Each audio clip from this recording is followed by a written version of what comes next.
Welcome. Are we on? Are we on? Maybe. Welcome, everybody. Mic's not on. Okay. Welcome, everyone. And let's see. No, still not there. Okay. We're going to try that one in a second. Big day for our club today. A lot of stuff going on. So thrilled to see so many of you here, including a lot of faces we haven't seen in a while. That's because we dogged at you to come. Said you have to come to this meeting. If you haven't been here in 5 years, come to this meeting. We love seeing all of you. We have so many people here. We are going to forego, sadly, the introduction of guests. However, I do want to point out one guest because President's privilege, and that is former First Lady Carmen Stone has joined us today. So, Carmen, wonderful to have you here. Because, of course, we cannot go through a meeting without having a little bit of a technical issue, we're going to have some slides uploaded onto the laptop, so I'm going to take this show over here for a minute and hope that this all works out, and if not, I'm just going to shout. Okay, so, it does work. All right. So, thank you all for coming. As you know, that we are having our next big project vote today. I hope you all got a ballot as you came in. If you did not, we will do a last call for ballots in a little bit before we get to our speaker. Of course, this being the first meeting of the month for me, I promised you guys beer, and I brought it. I hope you enjoyed as much of it as you could. I think I left one Fulton pouring beer, and now there's another Fulton pouring beer for us. The beer today is from two local breweries, S27 Ales, which is near Kirtner and Highway 87. They've got a tap room there. It's really in an industrial area. You got to kind of look for it and look it up. And the other beers are from Narrative Fermentations, which is on Alma and Monterey Road. Jeff Pulley, you know where that area is, right? It's so you're right across the street from where Southern Lumber used to be. They make some great beers. We had their blonde, and I think they're red today. And of course, in the greeting line, we had our next big project committee. We are really grateful to them for their work, not just this year, but for the past several years on bringing this project, the Mobile Health Clinic, into reality. Today is our vote. I say this with all the love in my heart. I hope we don't see you guys up here again. We appreciate your service, and I think you're going to be done after we cross the T's and dot the I's. Okay, I don't know why this So isn't showing. we are still working on our laptop, so I'm going to ask the red badgers with traveling mics to stand up and introduce themselves. I did not have a chance to check in with them earlier, so I don't know where they are. But I will. Okay, got one in the back. So there we go. Our objective is to get your slide deck I'm Ava. on this. Yeah, I don't understand why this. Ava, welcome. Put it in again. And Hello, my name is Lorenzo Rios, and I'm an engineer.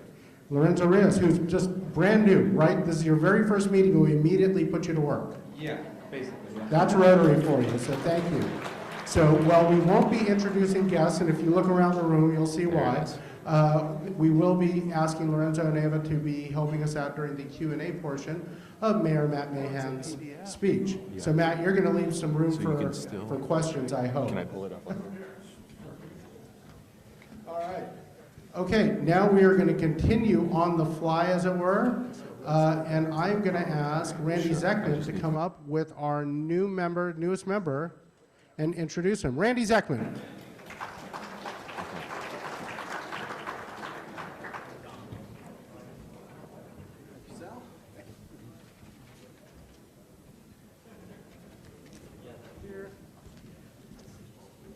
40 years ago, Kent Sessions was in the U.S. Air Force as in the cryptographics division. Today, he's the CEO and founder of the Cyber Gardener, where they provide cybersecurity. In between, he has been a biz dev guy in the early days of HP, and 20 years ago was probably the highlight of his life when he met me. And coincidentally, he just started a business at that time too called iFly, which was an indoor skydiving tunnel. So he was the founder of that business. So I've always known Ken to be a super interesting guy. You can ask him some stories about hanging out with the founder of Tesla or the Mythbusters guys. He's also done a little falconry on the side. On a personal level, Kent has four sons and 4 3/4 grandchildren. I'll be curious to hear about the 3/4 part. I'm not sure how that math works. Three grand dogs, 1 grand cat, and now officially 437 3/4 Rotarians are now becoming part of his family. I introduce Ken Sessions. Thank you, Randy. Okay, so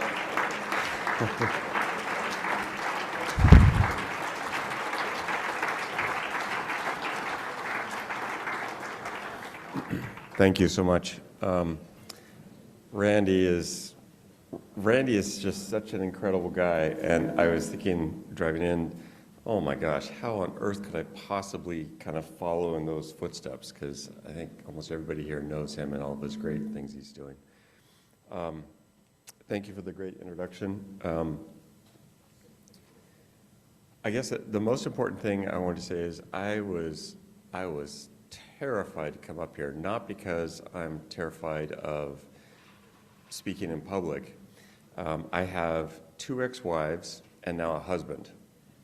And just when I first came in, one of my first meetings, there was a gentleman was introduced, and I'm like, oh my God, I'm going to have to go introduce myself and kind of say, yeah, I have a husband now.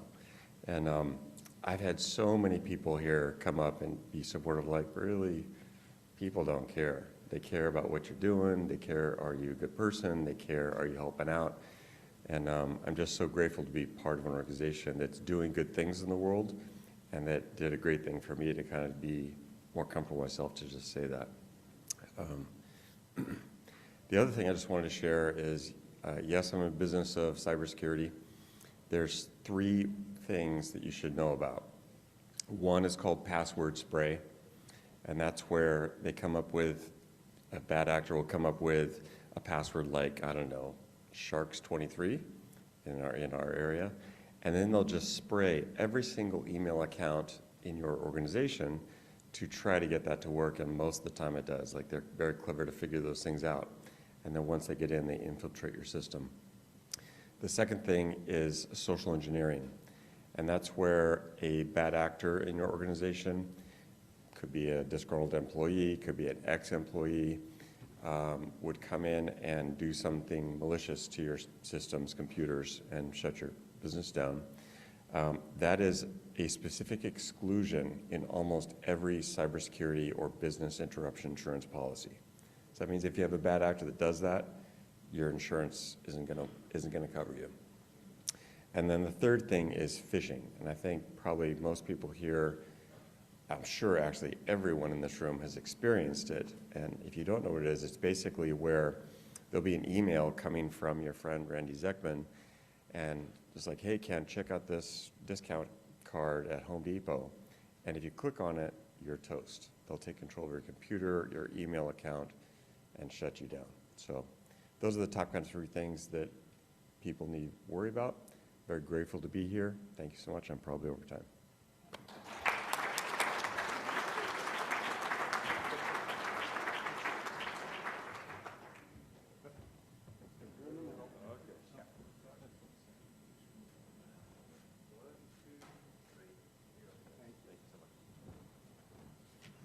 You know, it only took me 45 weeks to get to the point where someone said, I think I might be over time. That's awesome. It's great to have Kent here, and it's great to have people like Randy Zeckman who are bringing in members all the time. I never thought I'd have to say this, but for those of you still coming in, there are a few seats still available. There's I think a couple of seats at the speaker's table and at the table behind it. So please make sure you get a seat. Next, I'd like to bring up 2 of our favorite people at this time of year, Carl Salas and Jeff Hare. They're going to talk about what we're doing for the 4th of July. Carl and Jeff.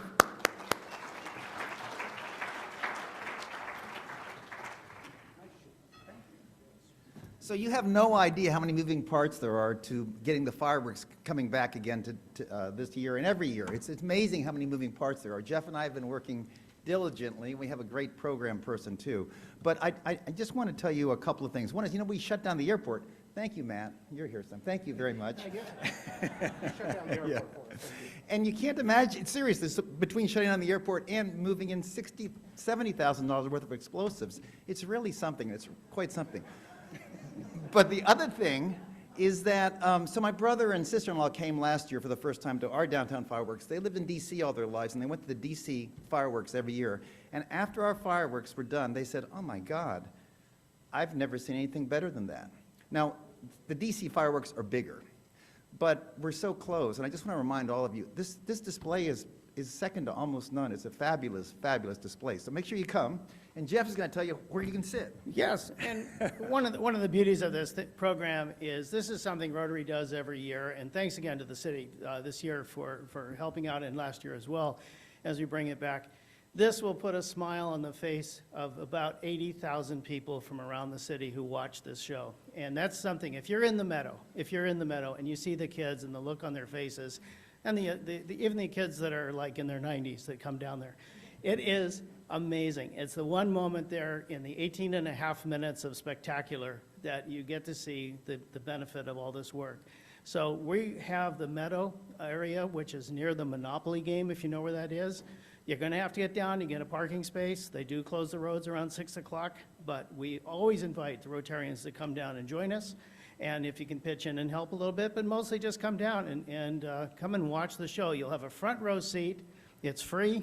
Come on down, join us, and just get there on time. So the show will be about 9:30, and it's a fantastic, spectacular show. Thank you, and I just put up there exactly where you can watch it. Okay, next, standing to my right, we've got past President Fernando Cesueta to talk to us about the Farm Worker Caravan. Thanks, Al. That fireworks, by the way, is another thing that I missed out during my presidency.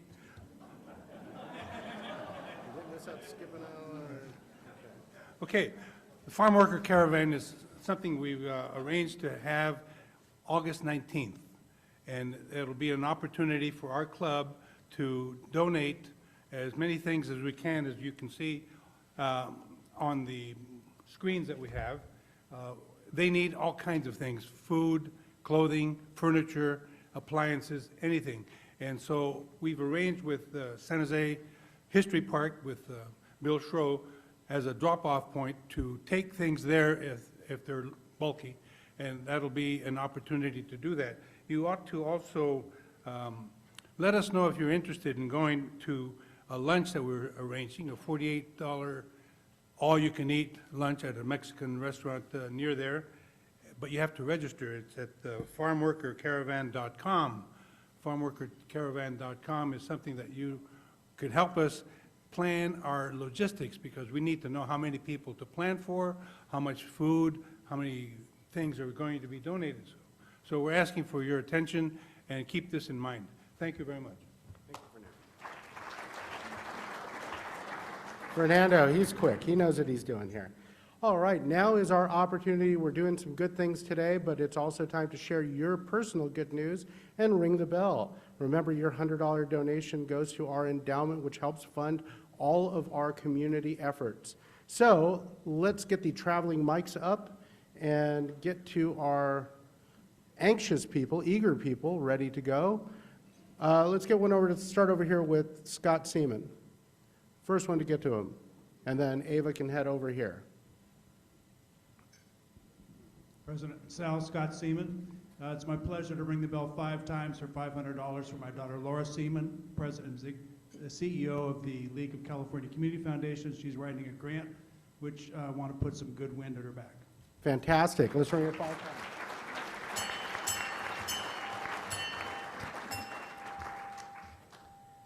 Past President Burt George. Thank you, Sal. I would like to give $500 to Fernando for his farm workers deal, and then I'd like to give $500 for our current mayor. There's a wonderful connection that he and I have. When he started with Teaching of America, he taught at Joseph George School, the school on the east side of San Jose named after my grandfather. So I'm very proud of that little fact. Matt, $500, ring it 5 times. Okay.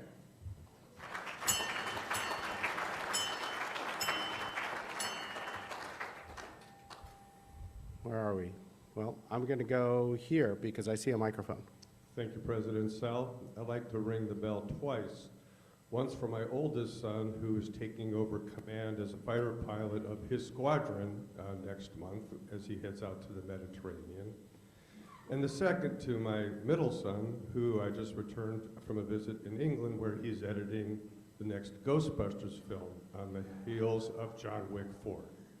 Fantastic. And ask Dan about that sometimes. He's got some good stories. In the back, we have past President Rod Dierdon. Rod. Your Royal Highness, it's my distinct pleasure to introduce to you Peter Pham, who is my guest today, and he is going to Germany to take an internship with the German Parliament. I'm very proud of him for $100 worth. Fantastic. Welcome, Peter. Steve. President Sal, it's my honor to be here today, and quickly to introduce my guest, my husband, Chris Kenward, who makes a mean Manhattan. I like him already. Yeah, well, wait till you play Mexican Train with him. He's a cheat, I'm telling you. Anyway, on a serious point, I'd like to ring the bell 3 times for 3 very special reasons. First, in honor of historic Trinity Cathedral's 160th anniversary, having been founded during the administration of Abraham Lincoln in 1863. In honor of State Farm's 101st anniversary as a company established this very date in 1922. And finally, in honor of my 35 years affiliated with State Farm. Thank you. Thank you. And like a good neighbor, you get 3 rings.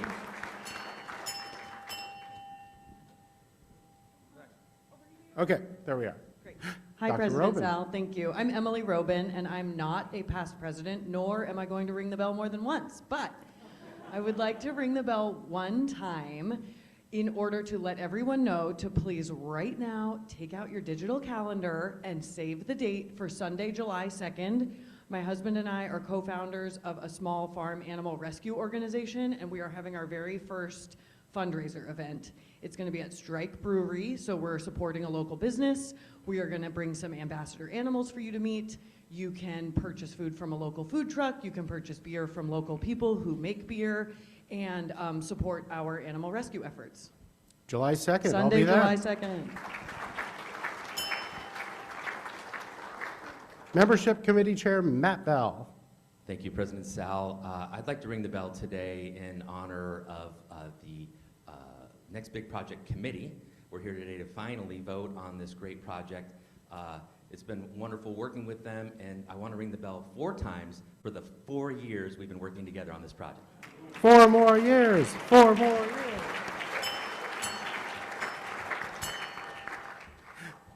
Hello, Ginger. Hello, President Sal. I similarly would like to ring the bell for not 4 times, but 1 for the Next Big Project. Great. President Sal. Elizabeth Monley. I would like to ring the bell twice in honor of your inspired year. All the beer, all the bond.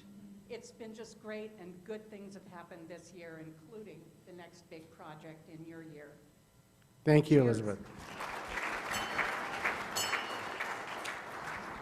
President Sal, I'd like to ring the bell twice. The first time for the Next Big Projects. It's been a long 4 years, but a very wonderful 4 years, and I've been especially pleased with the friendships I have made, both in the Next Big Project and also within the Greater Rotary Club through that project. But the other reason I want to ring the bell is because I have 3 sons, and as of mid-May, I'm going to be getting a new daughter-in-law. My son got engaged, and they got the date set, October 5th of 2024. I'm not going to be anywhere in the area then, so you can put that on your calendar too. Thank you. How many rings was that? 2. Kate Crawford. Hi, President Sal. I think Elizabeth probably took the words out of my mouth to recognize you, but I will do 2 rings. And as sort of a proud mother, my son David left Disney after 25 years. The Adams people know that.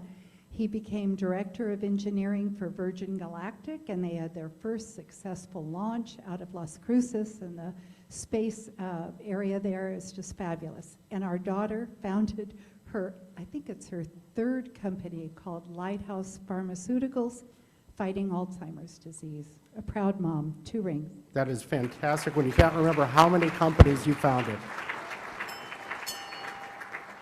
Dominic, go Spartans. President Sal, I want to ring the bell for the Spartans, which in the first time in our institution's history went to the postseason in football, men's basketball, and baseball in the same year.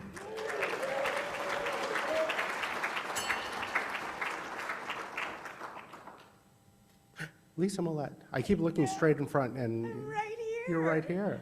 You found your seat? Hi. Hi. President Sal, I'd like to ring the bell 41 times, just kidding. It was a funny joke, though. It was funny. Once in honor of City Lights Theater Company. We're wrapping up our 40th anniversary with Kinky Boots starting, and we just announced our 41st season last week, even though it's on a giant leap of faith because we're not really sure where we're going to be performing. Not that she's looking to anyone for help.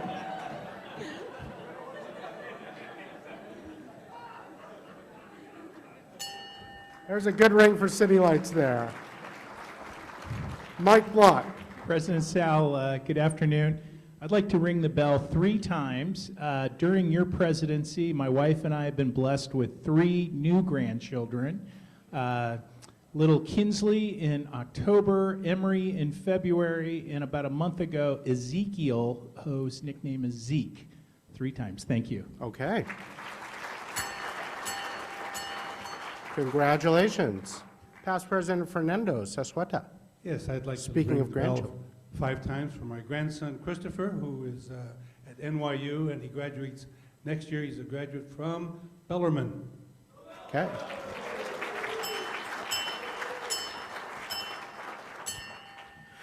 President Patrick Sal, Kell. good to see you. It's good to see you. afternoon. I'd like to ring the bell 3 times this afternoon. First, for my son Owen. Today is his first birthday. Second, from my daughter Quinn, because I can't leave her out. And last but not least, for Jason Stein's daughter Rebecca, who got married last Saturday afternoon at a beautiful wedding. Well, congratulations to all of you. Alan Williams. I'm President Sal, Alan Williams. I'd like to ring the bell for my daughter, selected UC San Diego for her PhD program in biology and genetics. Ooh, okay.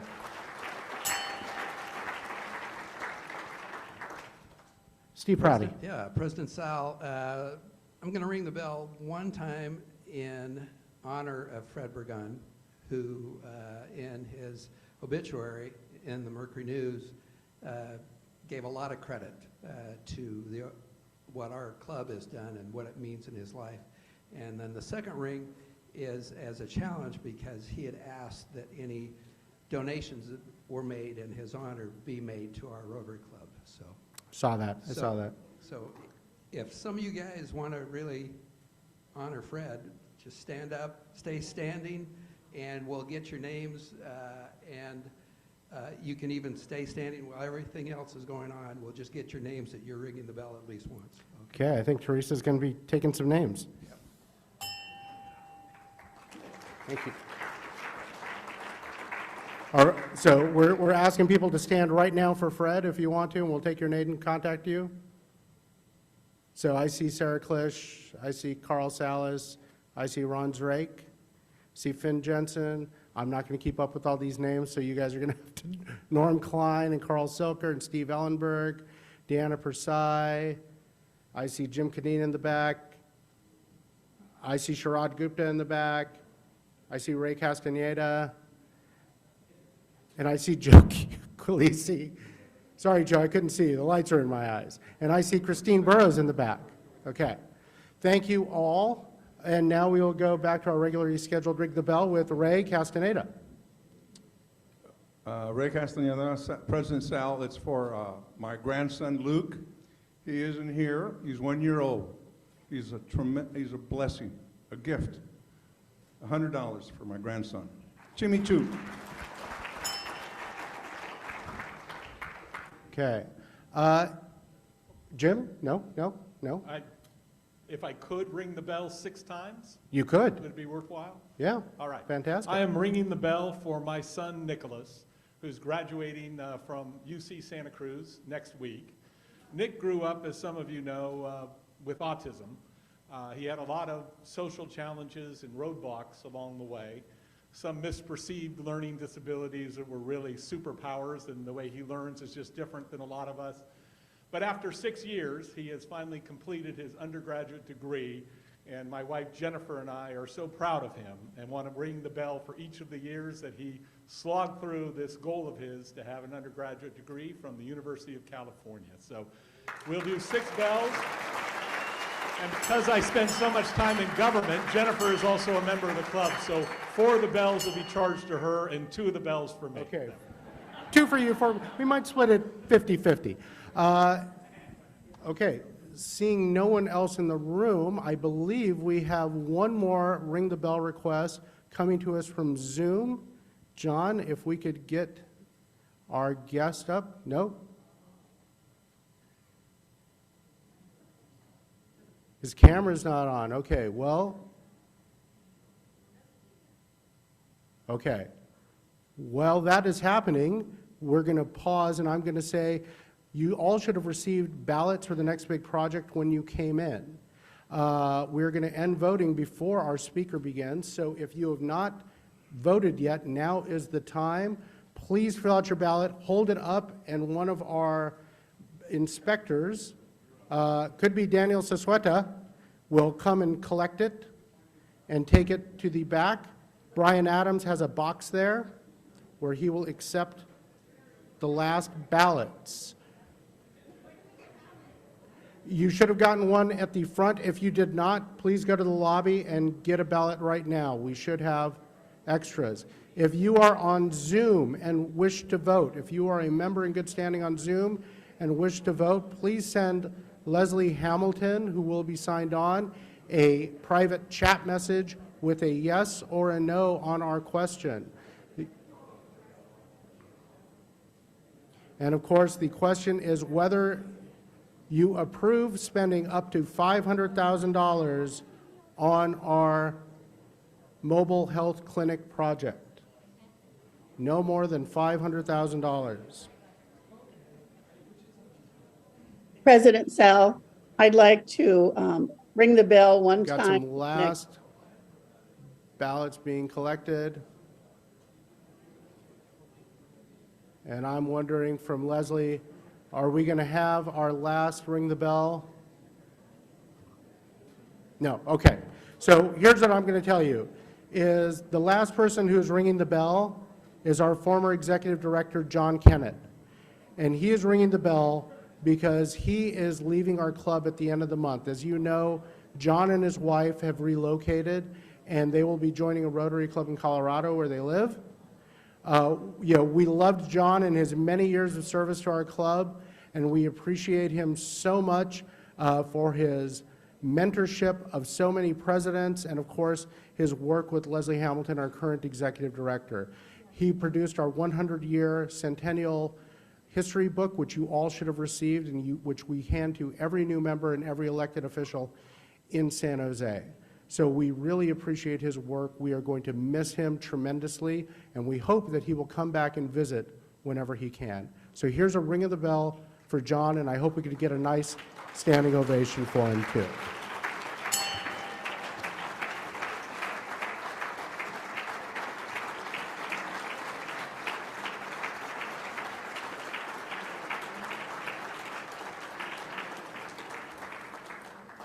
All right, now is the time. Larry Stone, could you please come up and introduce our speaker? Thank you.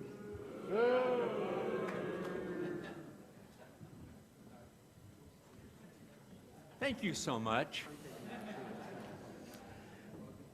Now, before I start, today the mayor's budget dropped. So we're really lucky that we're the first organization, Rotary Club of San Jose, that is going to hear his message. Mayor Mahan was once described as following his social justice North Star for much of his 40 years. He has been alive almost as long as I've been an elected official in Santa Clara County. Matt was raised in Watsonville and attended Bellarmine College Prep, go Bells, on a scholarship. He graduated from Harvard in 2005, where he lived in the same dorm as Mark Zuckerberg. After Harvard's, Matt spent the next year building irrigation systems in Bolivia. Before joining Teach America, as mentioned earlier, landing a teaching job at Alum Rock Middle School. And I'm sorry I didn't, the George School, right? All right. Joseph George, your grandfather. All right. Matt would later partner with dorm mates Sean Parker and other entrepreneurs to create a platform, a tech platform for startups that focused on civic engagement. Just prior to his 2020 win for the City Council District 10, his company, Brigade, was acquired by Pinterest and Count Table. He met his wife, Sylvia, as a freshman at Harvard, and they married in 2012, and they have 2 children. Sylvia is president and CEO of the Cristo Rey High School here in San Jose. In November 2022, Matt was elected to a 2-year term as the mayor of San Jose.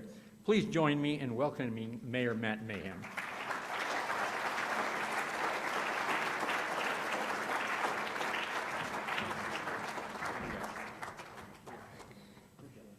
Really appreciate it. Thanks so much, Larry. All right. Is this mic working, or do I stay at the, let's see, how's this? Is that all right? I like to walk around. I'm a nervous pacing presenter here. Let's see, is that going to be a problem? No. Okay. All right. Good afternoon. Thank you so much for having me. How are you all doing?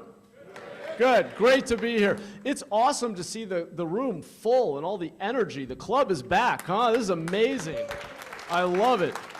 I want to really thank you all for everything you do in our community, and there's way too much for me to list, but the fireworks collaboration we just talked about, the mobile health clinic you all are providing as a gift to the city, and there's just an endless list of ways that you make our community a better place. I am so proud to be a member of the club. I don't know how I haven't gotten kicked out yet, because I'm probably the least active member of the club. I apologize, although I did hear that by getting elected mayor, at least as long as I'm in this job, my role in the club is safe. Is that right? You can't kick me out until you get me out of office. All right. So I'm going to use the opportunity here, State of the City, to just walk you through what's in the budget. As Larry mentioned, we just about an hour ago actually posted my June budget message. Next week on Monday, for those who are interested, at 6 p.m., we have a public hearing on the budget where members of the public can call in or join in person and tell the council what you think and give us your feedback. And then on Tuesday, the 13th, we'll have a final vote, and that kicks off the budget for the coming fiscal year. And Sal, how many minutes do I have? Because this is normally, I think, a longer presentation than we have time for. Where'd Sal go? 20 minutes. 20, okay. 15. 10.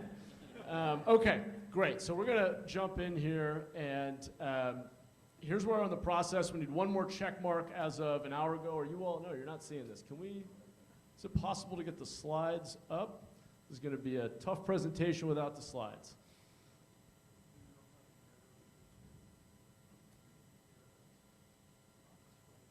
All right, as they figure that out, I'm going to just start getting into it, and then we'll catch up on the slides.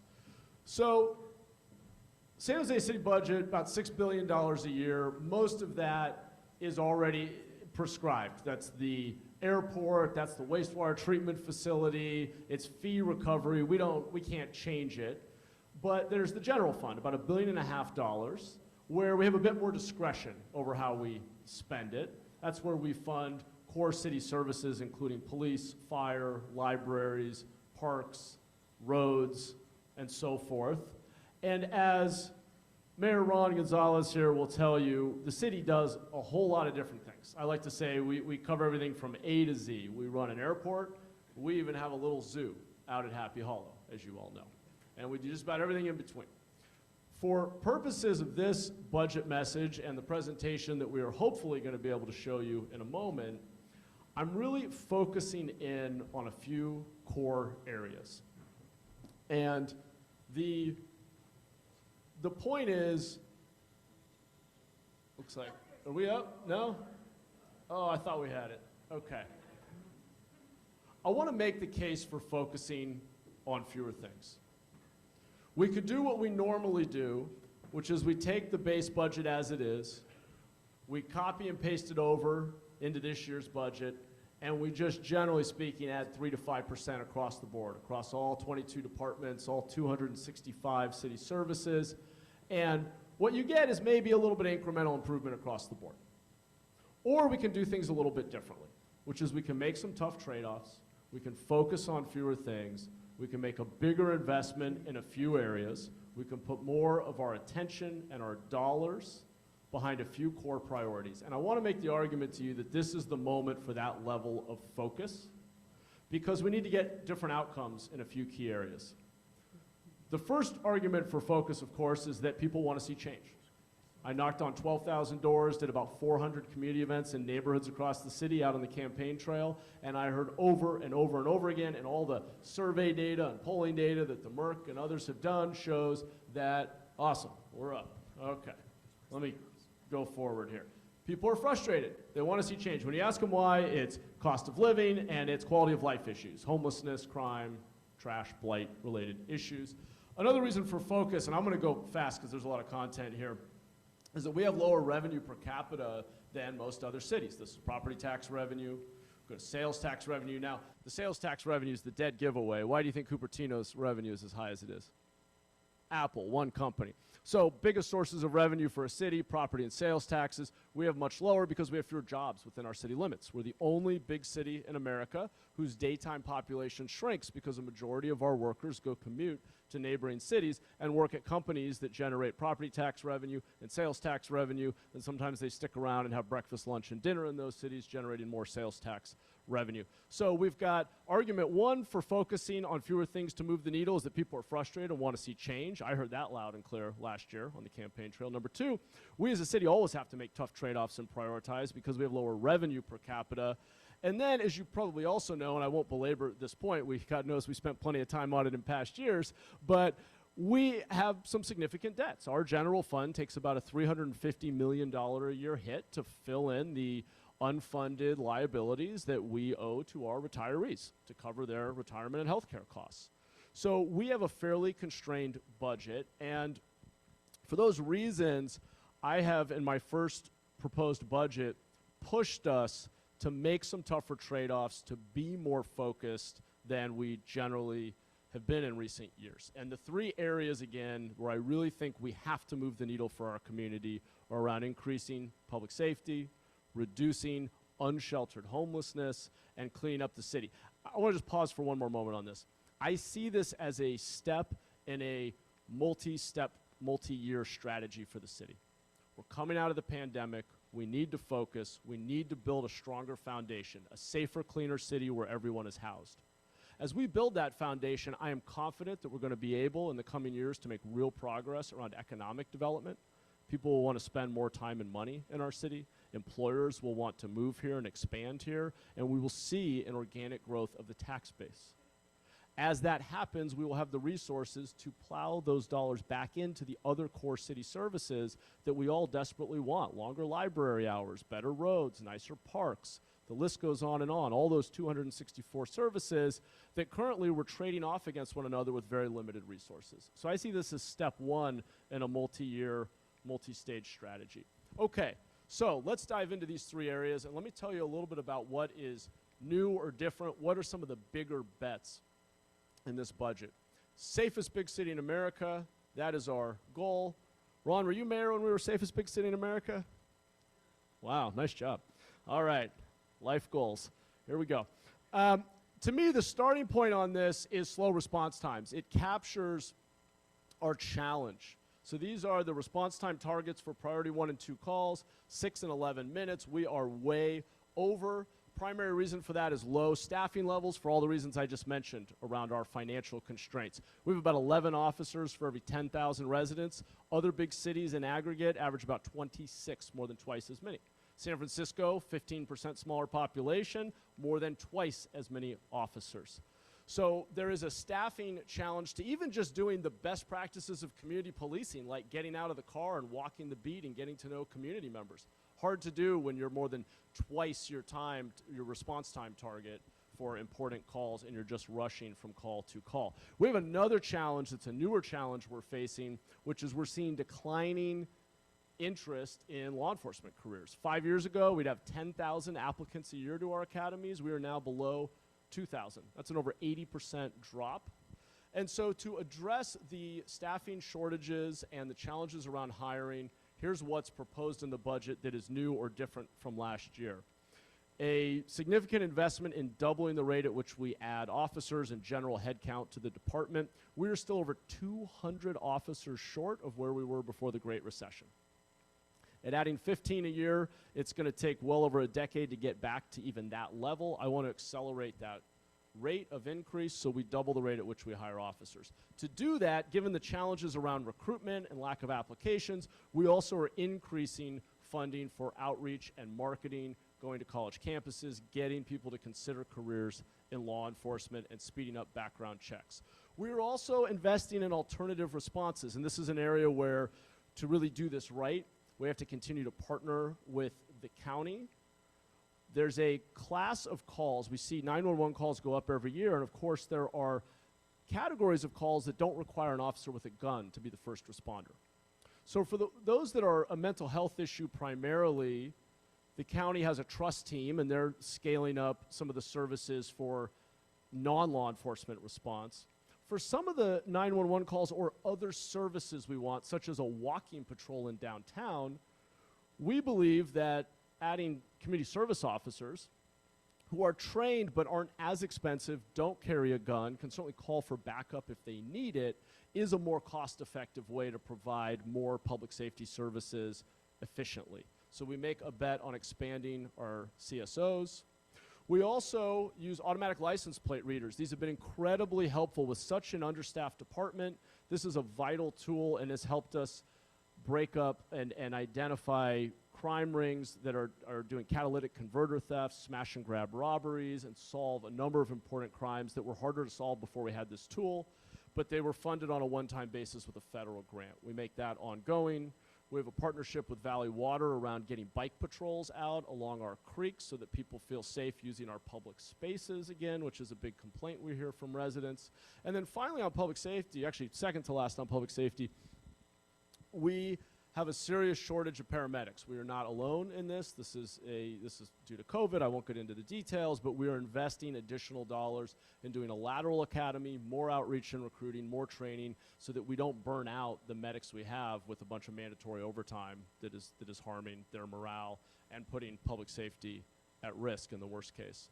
And then finally, we make some big bets around after-school programming, violence interrupter programming, really trying to get upstream. Of course, the best public safety dollars are the ones we don't have to spend because we get upstream of problems and give people opportunities. So we have a number of big bets here around investing in our youth, particularly in lower-income census tracts and those who are already involved in the criminal justice system.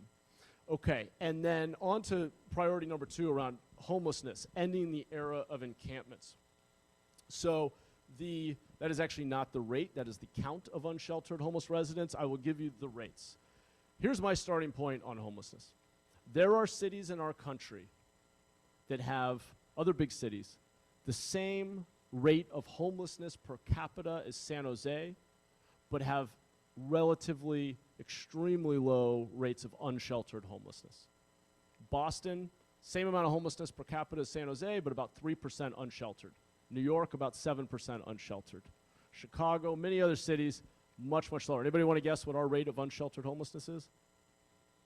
It was 84% 2 years ago. We have actually, and I'll talk about the progress we've made in the last 2 years, we've brought it down to 70%. 7 out of 10 homeless people in San Jose live outside in completely unmanaged, unsheltered conditions, tents and vehicles. So what do those other cities have in common?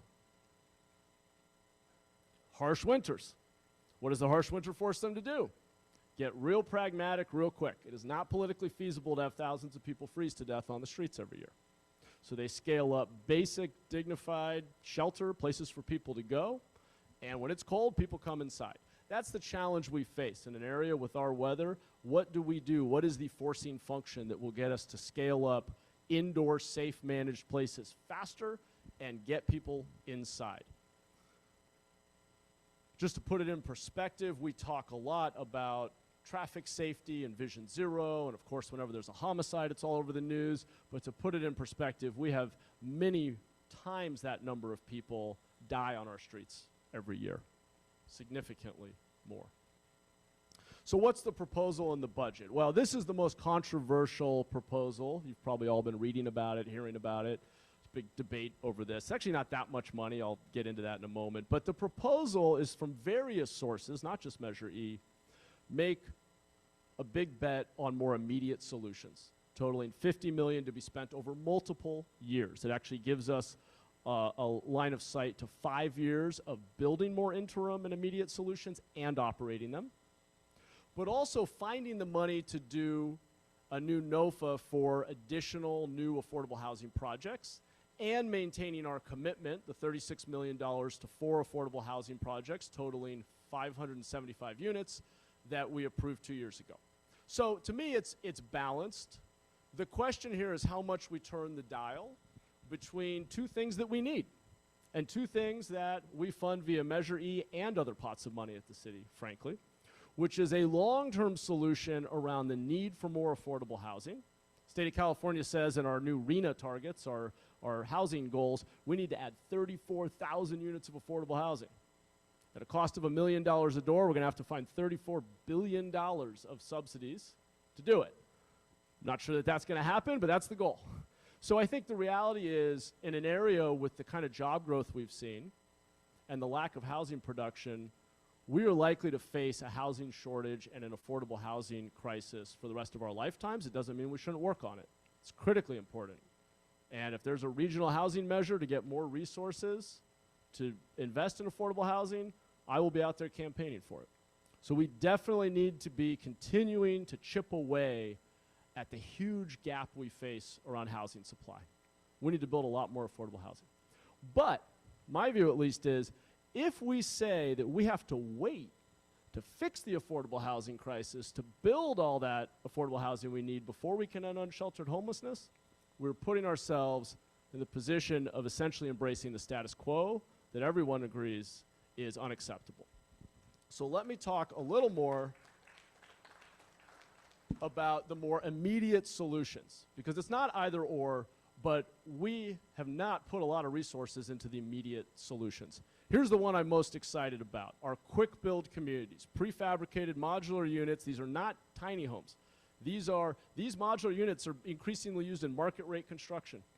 You got a private room with a door that locks, an in-suite bathroom, on-site services. The key, and it's certainly better if you get a permanent long-term apartment, but the key is getting stability. When someone has stability and privacy and connection to services, they have the opportunity to start turning their lives around. Let me give you the stats. We have 6 of these communities. Since we started building them at the beginning of the pandemic, we were able to rapidly scale up the number of people we could shelter, and we saw our unsheltered rate rapidly decline, 84% to 70%. Number of people sheltered shot up, hockey sticked, as you see. We operate 6 of these communities. They average about 100, 150 people per community. And here's the great news. You get somebody stabilized with on-site services, including counseling, job training, etc. It works. Of all the people who have entered these communities over the last 3 years, 70% remain housed. Over 50% have graduated to permanent housing. And not because we built them, each of them, a brand new $1 million apartment. In fact, it's not even possible. It takes 5 years to build those. But in most cases, because people got the services they needed to reconnect with family, to get a job and move to a less expensive area, to increase their income and be able to afford an affordable apartment. So it's not either or, but this solution is working to move the needle on street homelessness today. And here's the other great news I just want to add. We saw a lot of resistance 3-4 years ago to these. Hundreds of people coming out with pitchforks whenever we thought about approving one of these. We did the analysis of the 6 sites we've opened. When you look at the 12 months after they open and compare it to the 12 months prior, calls for service for crime and blight goes down, which makes sense because you're getting people out of unmanaged encampments. They're already in the neighborhood. They're already your neighbors. Getting them indoors into a site with services and security is transformative, and calls for service go down, which, by the way, makes all of our other public services better for everyone.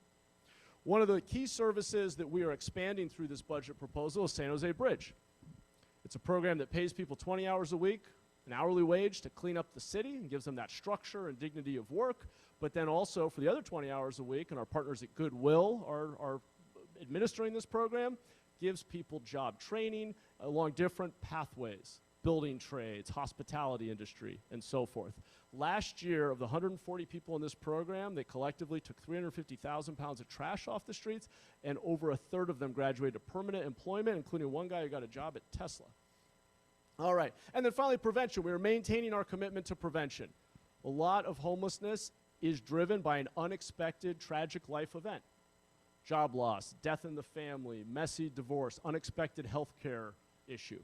When we can intervene and stabilize somebody and give them short-term rental assistance for 6 months, and then we look a couple years later, 97% remain housed, and the vast majority don't need ongoing subsidy at that point. We can usually do it for about 6 months of stabilizing somebody and giving them some other services. So investing in prevention is certainly a great idea. We're doing some work to reduce the risk of people being displaced via redevelopment of mobile home parks. We're also, this is very important to me, and we're not just doing this on homelessness, but it's our single area of greatest focus here, more dollars to track where every dollar goes, publicly report via dashboards, and have quarterly reporting. So the city manager's coming to the council on a quarterly basis around our big 3 areas with a baseline, here's where we are, here's where we want to be, here's where in the budget, what we're funding to get to the goal, and here are the performance metrics around those programs. That is a key goal of mine, and we have baked that into the budget, starting with homelessness. Okay, we're probably pretty close on time. I'm going to fly through the last one. Cleanest big city in America. I don't need to give you all the stats about how bad it is. You see it as you drive around the city. It's not all the encampments, but that's a big part of it. We make Beautify SJ permanent. This is our rapid blight response team that we stood up during the pandemic, providing great services, and we're adding some new programming there that I'll mention in a moment. It also makes an investment in 311. I believe you should be able to use your phone anywhere in the city, take a photo of a pothole, a street light that's out, some illegal dumping, and with 2 clicks have it routed to the right department and get a push notification back a couple days later showing you that it was taken care of. Should be that easy. If Amazon can do it for delivering anything, we can do it for potholes. Okay, Beautify your block. This is taking our blight challenges and trying to turn it into an opportunity. This is a small, modest amount of funding to go out to our neighborhood associations and build capacity, give them training and supplies to address basic blight in the neighborhood, covering up graffiti and graffiti hotspots, picking up litter, planting trees, maintaining landscaping, but use that opportunity to help organize neighborhood associations and give them grants to carry that out and try to rebuild our volunteerism and social connection out in our neighborhoods. And then clean gateways. This is literally a before and after photo of our Vine Street over here, where literally we saw what was on the left one morning and got our Beautify SJ team out along with Caltrans and cleaned it up. This is a civic pride issue. It's also an economic competitiveness issue. We need to invest in our high visibility gateways to the city if we're going to continue to thrive. Expanding cash for trash is one of our most successful tools for diverting trash out of our creeks. We give bags to folks in encampments and actually pay them to put the trash bags full of the trash out on the street for pickup every week. Okay, we have a bunch of budget meetings coming up. I know we're probably at time. Do we have time for questions, or did I go to? We're going to make time for questions. Okay, great. Basic premise is this. If we want different outcomes, we're going to have to decide what to prioritize. We're going to have to be willing to move some money there, and we're going to have to push ourselves to do some new and creative things, but it's not without trade-offs. I wish I had a magic wand. So yes, we are talking about taking $23 million from Measure E affordable housing to more immediate housing solutions, those quick build communities. And that's the big debate we're talking about right now. That's about 1.5% of the budget. One time. Okay. Go to some questions? Let's go to questions. Thank you all. I know, and Matt knows that we're, oh, they're giving you, okay. I thought they were all standing up for questions. I know we're normally a 1:15 hard out. It's rare for us to have the mayor here, so I hope you will accommodate us. If you do need to leave, please feel free. I will be announcing the results of our vote, though, after he's done. Okay, first question, Sean O'Kane. Hi, thank you so much for your presentation. Can you talk a little bit about the mentally ill, the homeless? It seems like there's a high percentage of homeless that are mentally ill. I'm downtown, you know, and I see it over and over again. Is there some sort of a collaboration that can be done with Valley Med, O'Connor, San Luis Hospital? What can be done? Yeah, great question. So you're absolutely right. Critical piece of the puzzle. We're having regular conversations with the county about how to address the issue. I think what you would hear from the county, and it's true statewide, is that we have a lack of inpatient treatment options. They're expensive, and we have to invest in expanding them.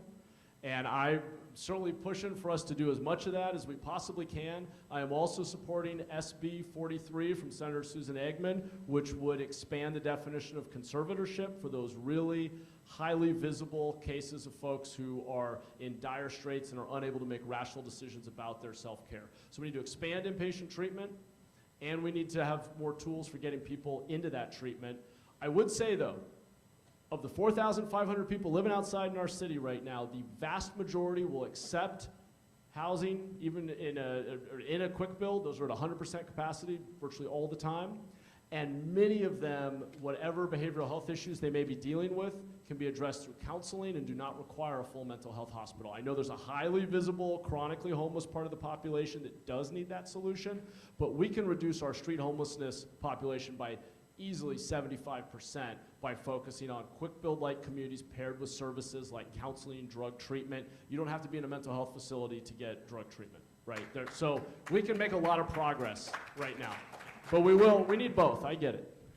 Jeff. Mr. Mayor, thank you very much. That was a great presentation. It gives me a little bit more hope. We're trying some out-of-the-box approaches to things that have plagued us for a long time.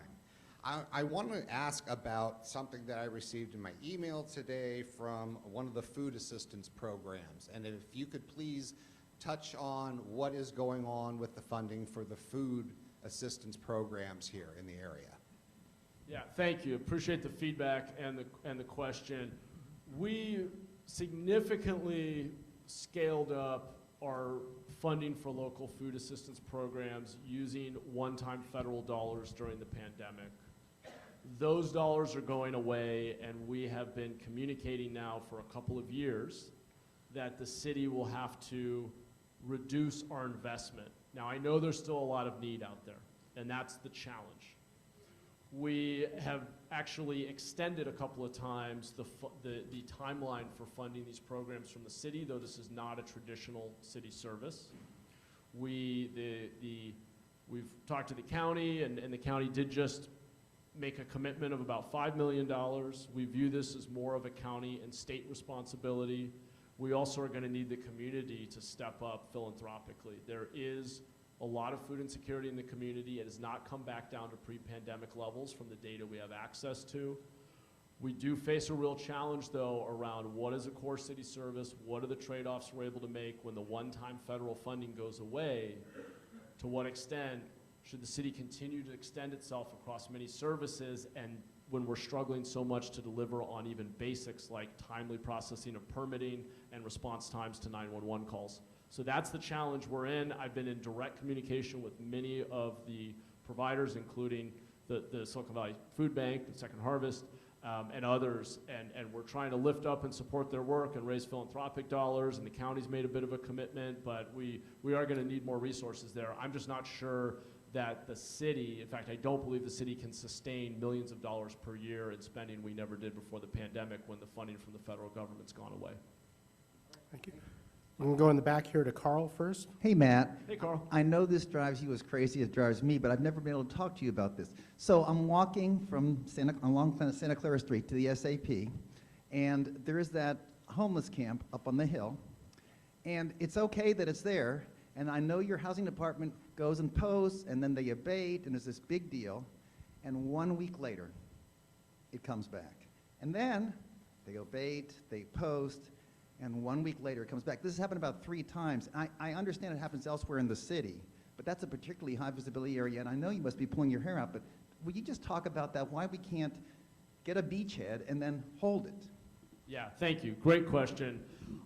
I have a lot of thoughts on that. We did recently have the site abated. I think it's a public safety issue, frankly, in that area. It's getting dug out, and there's literally the freeway there and some pine trees, and it's also a high visibility gateway to the community. So there are a lot of reasons to keep that little side hill encampment free.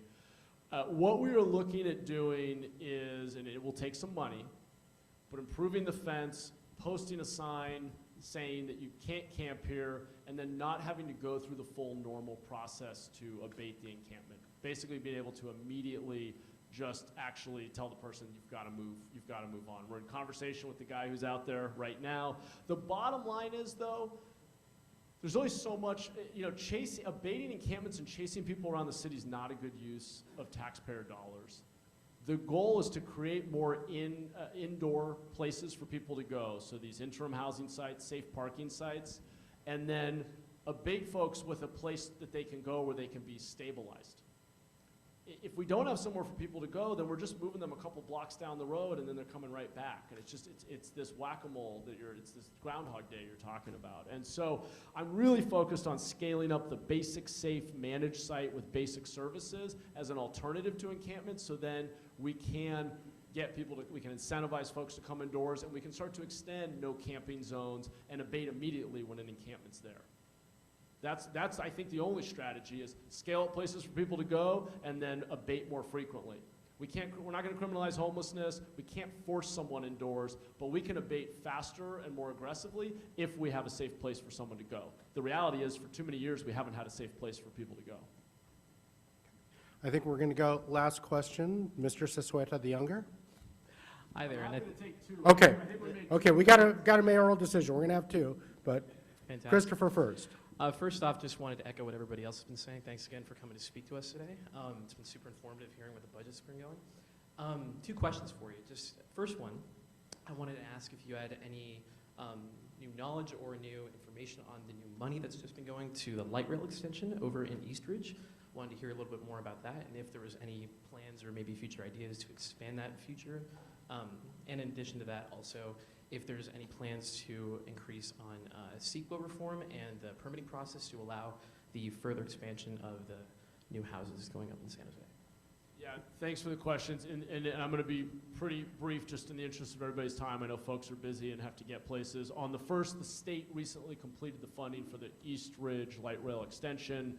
I was out at the press conference. I think it's a great thing. That's a commitment that's been there for many years, and we're going to be extending the infrastructure. We do have challenges around light rail ridership. That's a heavily subsidized system, and in the long run, we're going to, while that connectivity in that particular area is valuable, we're going to have to think holistically about the viability of the light rail system, and that's a much longer conversation. CEQA reform, the governor's proposed some additional reforms recently that I very much support. I think we're going to have to go even farther. The reason it costs half as much in Texas to build the same unit is that there are a lot fewer restrictions and fees, and I'm not saying we should roll them all back, but we've made it really difficult and expensive to build housing in our state, and that's a big part of the reason we're in the crisis that we're in. And so we're going to have to think a lot about how we remove some of those process barriers and additional regulations in a way that's responsible. I believe in having a growth boundary. I don't want to see endless sprawl. We're going to have to find the right balance. I'd argue we haven't found it yet. Appreciate the questions. I know we're tight on time. Karen, last question. Really quickly, great presentation. You talked about money in the budget and trying to scale up in terms of services, response times. I know it's hard to get police officers any money in the budget for any kind of AI alternative technologies to help with that? Great question. I appreciate it. So anybody that budget for AI. So coming out of the tech sector, I built a couple of software companies. That's kind of where my career was in. I am really focused. I talked about focusing on the basics. Right now, my primary technology focus is around the reporting I talked about. I believe that when we go program a $6 billion budget, you all should know and be able to access in a real-time dashboard at any time on the city website, what are our top 3 to 5 goals, where are we today, baselining current performance and benchmarking against other cities, what is our goal for this calendar year with this budget, what are the primary places we're spending your dollars to move toward the goal, and what is the performance on a per program basis for all of those pots of money, all those expenditures we're making. Bringing that level of tracking, measurement, reporting, and visibility to the community is my primary goal. It's so basic. Every company in Silicon Valley does this and puts it all up on a screen for everyone in the business to look at every day so they're all on the same page about what the goal is. We don't do that. So I want to start there and upgrade our 311 app. In the meantime, I am having some conversations with folks at IBM and some other places about maybe getting some funding to do a little pilot around some AI type exploration, but frankly, that's a little far. Government needs to just start with getting the basics right. We are way behind in our adoption of technology to just do basic performance management. So that's really where I'm starting. But I appreciate the point. I think AI is going to be transformative, and that's a whole other conversation. All right. Thank you, awesome. Mayor Thank you all so much. Thank you, Matt. We appreciate you being here, and a donation has been made on your behalf to History San Jose, which of course is preserving our city's heritage. Before I get to the vote, I want to ask Vincent Seri, could you please stand up? Vince has been working on the next big project for 4 years, and I think he really deserves a round of applause from all of us.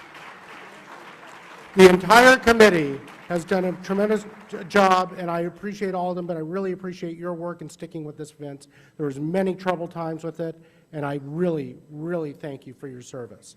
Okay. Thank you for being here. Thank you for voting. It was an overwhelmingly positive vote. It passed 132 to 2. We have our project. Next week is our barbecue. You can still sign up in the lobby. There will be no meeting here. Do not come here. You can come here. I won't be here. Barbecue, 5 p.m., History Park. Meeting adjourned.